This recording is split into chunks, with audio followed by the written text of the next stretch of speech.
Heidegger said, "You can't truly live until you accept death." It's a statement that lands like a stone in the quiet pond of our everyday existence, isn't it?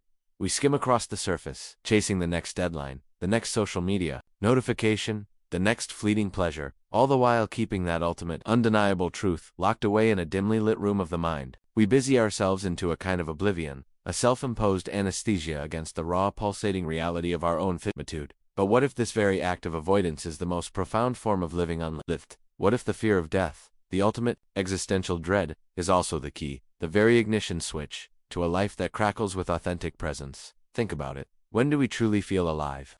Is it during the mindless scrolling, the superficial conversations, the comfortable routines that cushion us from any sharp edges? Or is it in those rare jarring moments when something cuts through the noise, a profound loss, a brush with mortality, a sudden overwhelming beauty that reminds us, with visceral force, of the precious, fleeting nature of it all? These are the moments when we are forced to confront the precipice, and in that confrontation, something shifts.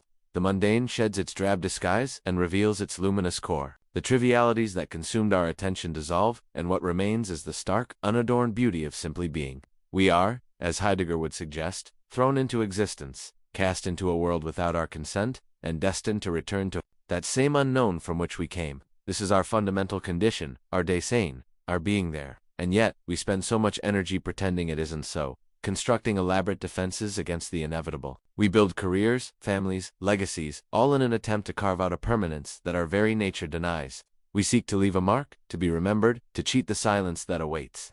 But in this desperate scramble for immortality, are we not, in fact, sacrificing the very life that is ours to live, right here, right now? We are so focused on the destination, on the end of the road, that we forget the road itself, the journey, the unfolding present moment. This is not a morbid obsession with death, but a radical embrace of life. It's about understanding that the shadow of death is not an enemy to be defeated, but a companion, a guide that can illuminate the path forward, revealing what truly matters.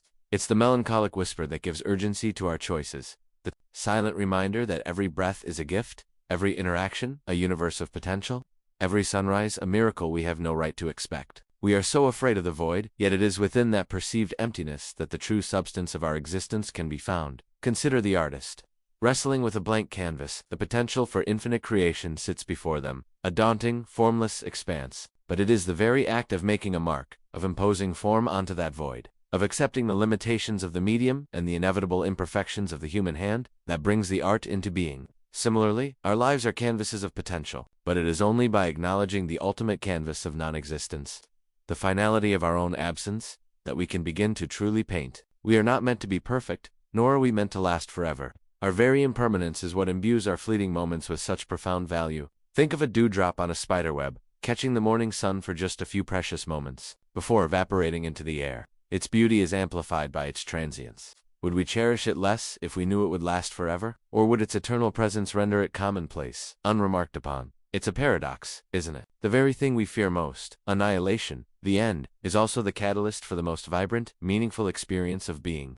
We are so conditioned to seek comfort, to avoid discomfort, to insulate ourselves from anything that reminds us of our vulnerability. And in doing so, we erect walls around our hearts. We numb our senses. We shrink our lives to fit within the confines of a predictable, safe, yet ultimately sterile existence. We become like the character in a story who is so afraid of being hurt that they refuse to fall in love, or the musician who is so terrified of hitting a wrong note that they never play their instrument. They miss the symphony, the grand, messy, glorious performance of life itself. Dostoevsky, in his own profound exploration of the human condition, often depicted characters grappling with immense suffering, with the weight of their own mortality and the apparent absurdity of existence. Yet, it is often through these very trials, through confronting the darkest aspects of themselves and their world, that they find a flicker of redemption, a moment of profound truth.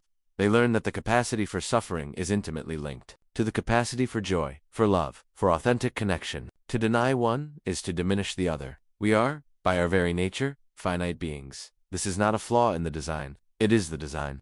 And to live fully, to truly inhabit our existence, we must make peace with this fundamental truth. We must stop running from the inevitable, and instead, turn to face it, to understand its contours, to allow its shadow to cast a light on what truly matters. It's about recognizing that our time is limited, and that this realization should not paralyze us with fear, but rather, ignite us with purpose. It's about understanding that the fear of death is, in essence, the fear of not having lived. This primal fear, this deep-seated aversion to cessation, is perhaps the most powerful force shaping our daily decisions, often without our conscious awareness. We plan for retirement, for future generations, for legacies that will outlast us all, as elaborate stratagems to outwit the unyielding march of time. We invest in security, in comfort, in the illusion of control, believing that by mastering our external circumstances, we can somehow master the internal reality of our own impermanence. But this pursuit of certainty, this desperate clinging to the tangible, often leads us further away from the very essence of life, which resides in its fluidity, its unpredictability, its inherent vulnerability.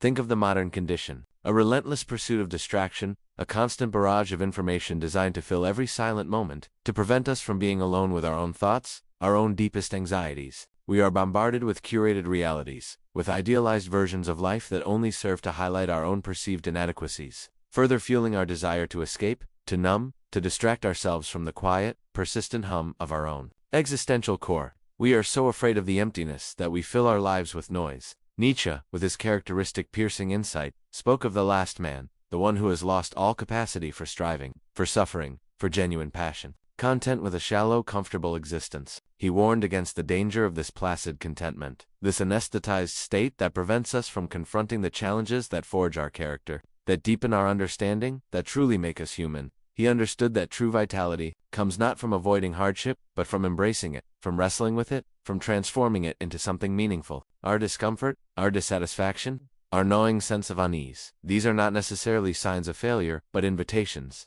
They are the universe's way of nudging us, of whispering, there is more, you are capable of more. Your life is meant for more than this.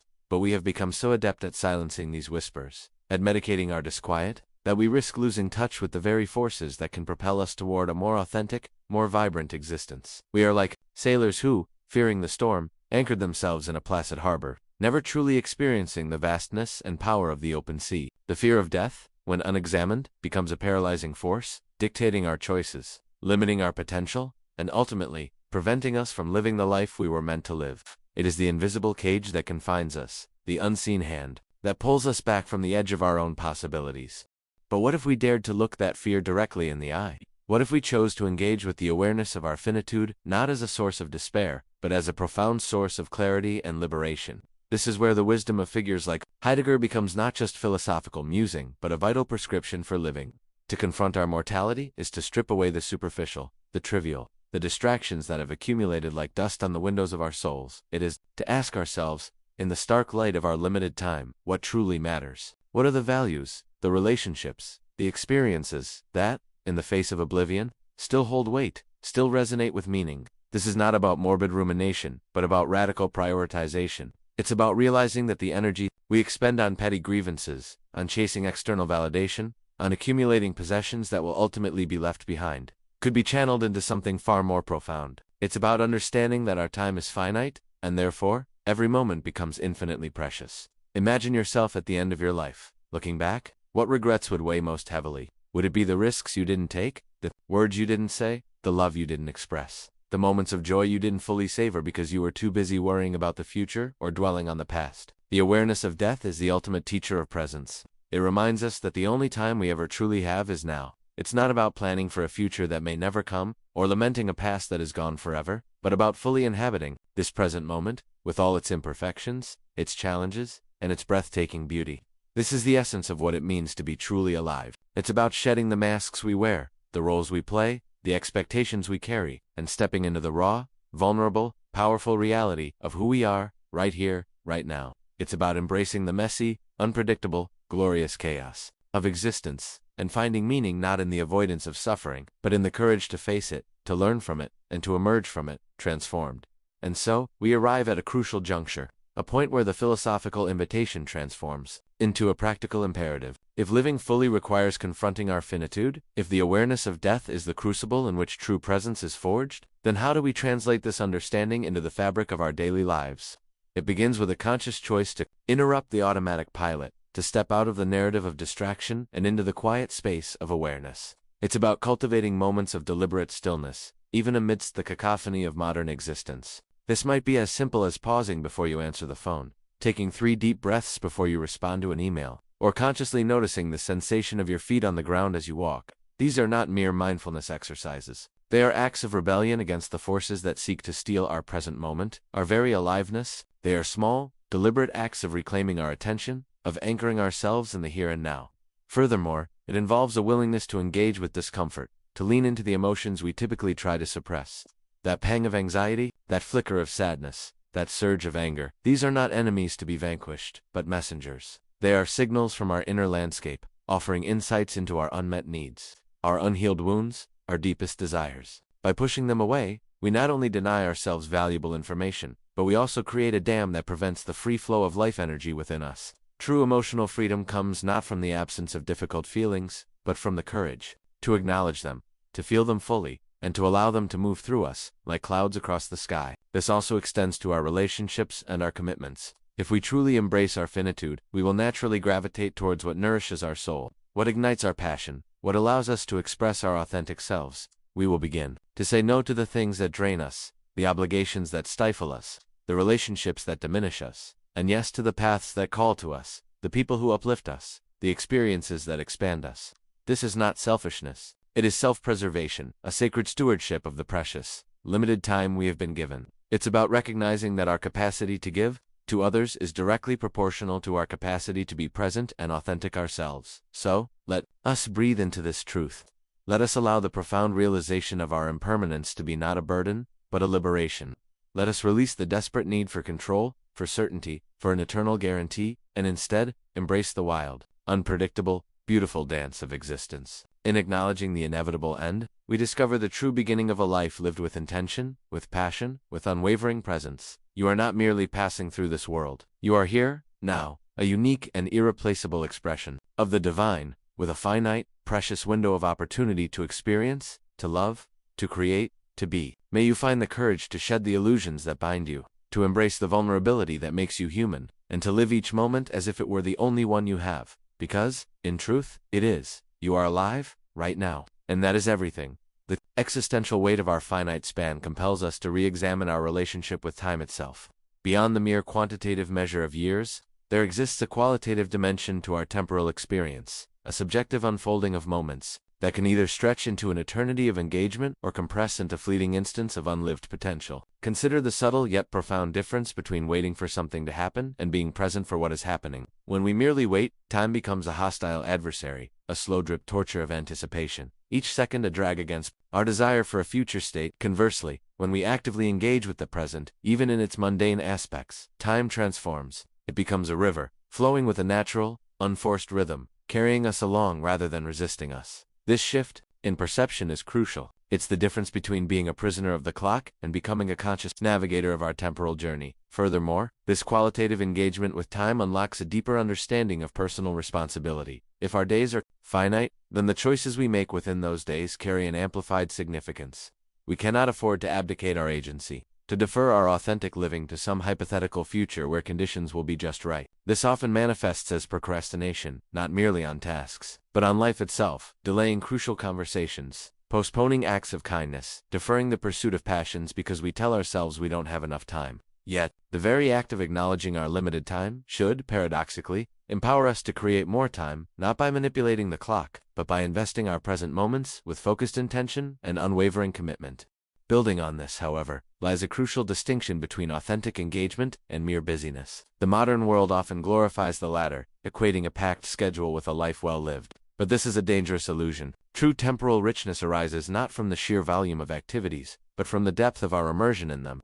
Think of the renowned craftsmen, whose hours spent honing a single skill are not perceived as wasted time, but as sacred devotion. Each deliberate stroke, each careful adjustment, is a testament to a qualitative investment in the present, a refusal to rush toward an outcome at the expense of the process. Conversely, a frantic schedule filled with superficial tasks can leave us feeling utterly depleted, as if our time has been stolen by 1,000 tiny, meaningless demands. Consequently, the awareness of our limited temporal horizon encourages a revaluation of our values. When we understand that our time is a non-renewable resource, we are naturally compelled to ask, what truly warrants this finite allotment of my existence?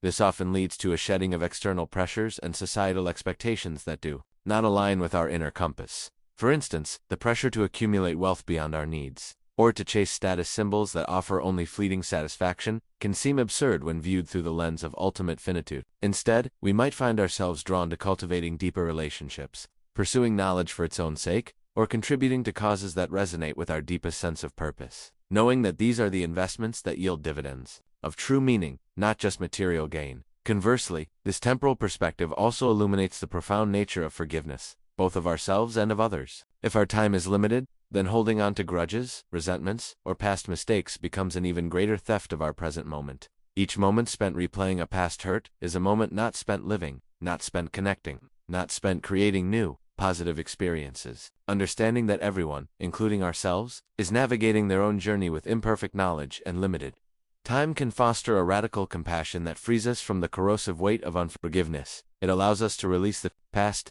not as a sign of weakness, but as an act of profound strength and self-awareness. Another crucial layer is how this temporal awareness influences our approach to learning and growth. Instead of viewing learning as a series of discrete tasks to be completed, we can begin to see it as a continuous, lifelong process of unfolding. When time is perceived as finite, the urgency to learn, to explore, to expand our understanding, becomes paramount.